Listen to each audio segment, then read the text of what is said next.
I've been involved in music pretty much all my life. I played piano and I composed music, and really for a long time wanted a career in music. Even before I was even aware of Orthodoxy, some of my favorite, if you will, classical pieces of music were written by Orthodox composers. Rachmaninoff wrote a beautiful choral setting of Vesper service that is just amazing.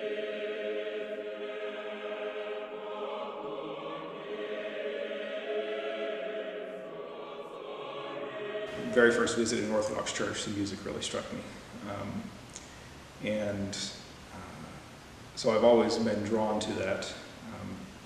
Whenever I was at church, I was a part of the choir, and that's continued to this day. Now I'm directing or leading it and singing in church every Sunday, which has really, I think affects me, and it just is to be able to read and recognize and sing the intricacies of these feasts really, I think, helps to bring it alive.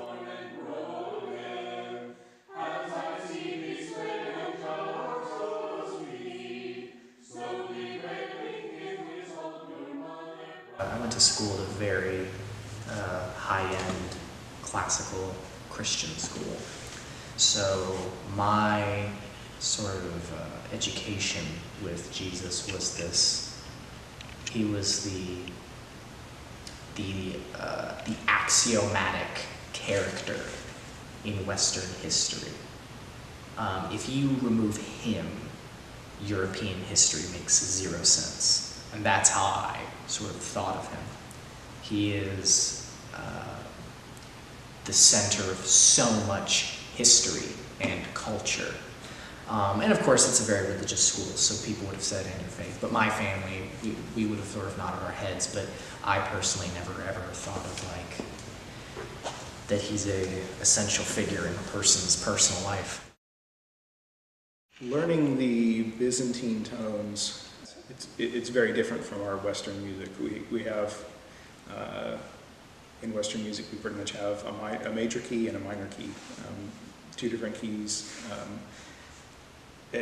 With Byzantine music, it's actually much more similar to something you would get with listening to blues or folk music or jazz, where everything's just a little bit different. One of the kids had some sort of toy that by most people's standards would be out of tune, but to me it sounded just like tone 6 or play the low 2 there. But so I would sing melodies. That Milo's new Christmas toy is a rough approximation of hard chromatic scale.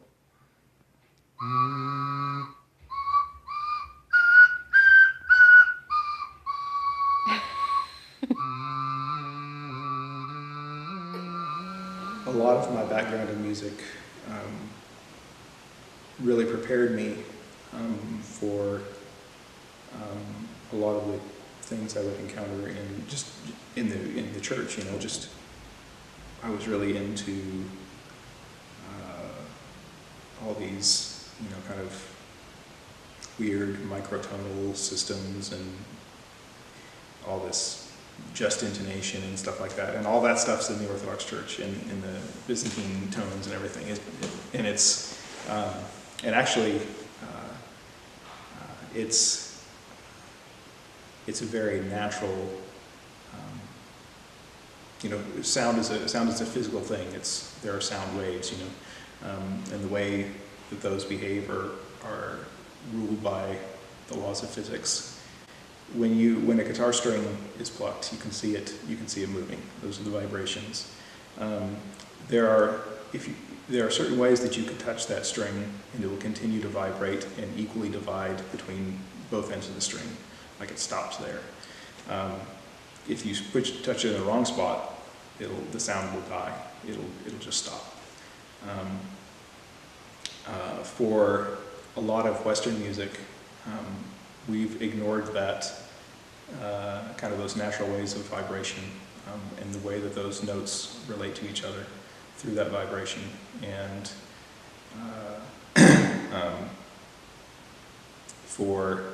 we've basically pushed those things aside in favor of individual expression, and our ability to kind of totally control, or attempt to totally control, sound. And the Byzantine tones don't do that. They continue to follow those rules and those natural rules, I guess. It's not that way back when somebody figured out these rules of physics and decided to apply it to music. It's just, it naturally follows those rules. I think that in the church you find this plenitude of forms of beauty, because that is at the very heart and nature of what God is and what creation is. When God himself in his nature, he is love, he is goodness, he is truth, he is beauty. And when he created out of nothing, but at the same time imbuing into it, putting into it some of himself. And therefore everything that he made was good and true and beautiful. And when we receive the sacraments of the church, when we just experience and live the life of the church, then we are living the life of God, we're living the life of a redeemed and transfigured creation. So we are living that life, we're living the life of those things according to their nature and sometimes above their nature. So that there's the only thing that there is for us to experience is the goodness that is their nature, the beauty that is their nature, the truth that is their nature. That's why we don't have a negative view of the body, or have a negative view of creation or of the material world.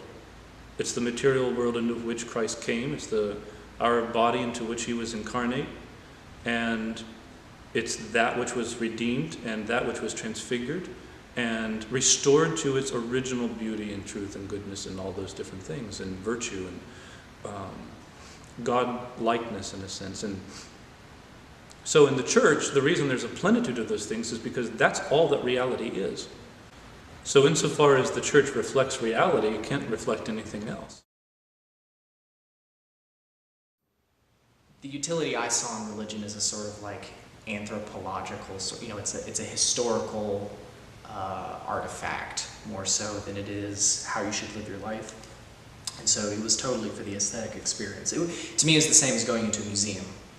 And I only knew about Orthodox churches in history classes. So I was more interested in the art than anything else. That's where I saw the value of a religion. When you go into a museum, you have to, what is it, like 3 feet away before the alarm goes off. There are no alarms here. You don't have to stand back. You can touch, and you can kiss, and you can smell, and you can light candles.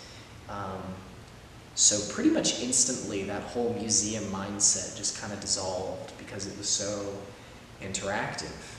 When I'm smelling incense and looking at icons, there's just a deep sense that there's something right here, there's something good here. And it moved me, basically. I think that at the moment that I first walked into an Orthodox church, I probably was a little bit fed up with my experience in other churches, and I was probably a little cynical. I mean, I'd read a lot of books, and I had told people I believe all of the doctrine of this church, but I don't believe that the church exists anymore. And I walked into that church, and it was just a Wednesday night Vespers, and my experience there was really transfigurative, but in more ways than I realized at that moment. The first thing that just struck me was this sense of divine beauty. And I don't just mean divine beauty the way we usually think of it. It wasn't an aesthetic experience. It was truly like the beauty of the face of God. And I think that at the end of the day, that is exactly what we are looking for, is to see the face of God. Except I didn't really understand that. I just sensed this sense of beauty there. And before I walked into the church door, I was probably unconsciously ignorant of what the nature of the church that is given to us in the scriptures really was, because I hadn't experienced it. And when I walked out of that church, I was a little bit more consciously ignorant. I was now conscious of what I did not know because I tasted it just a little bit. And enough to know that I was ignorant and that I didn't want to stay there. I don't think it is so much that there's a role of beauty or art, but that truth, beauty, art are all kind of the same thing. They're just different facets of the same thing. So it's not that art or beauty or music has a job to do in the church. It's just beauty is a part of the nature of God. So it's just there. It's not really, it doesn't really have a role to play. It's just, yeah, it's just there.